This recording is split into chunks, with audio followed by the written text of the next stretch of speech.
Oh, morning, morning. May nakita akong bata, hindi ko alam kung badyaw yata ito. Sabi niya sa akin, nagugutom po. Sabi ko sa kanya, tinanong ko anong gusto niyang ulam. Sabi niya, sopas. Ito, sopas. Pinagluto ko po siya. Taga saan ka?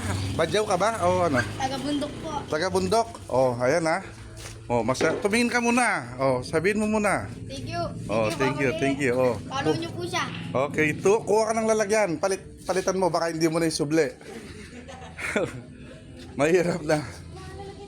Ayan, oh, sopas, oh, sarap, oh, sopas. Ayan, oh. Pamangking ko to, anak ni Paring Joey dito sa Dolores. Ayan. Nag-request siya ng sopas, kaya pinagluto ko siya. Nakakaya naman sa kanya. Saka may 3 itlog, ayun, oh. Kumakaili sila.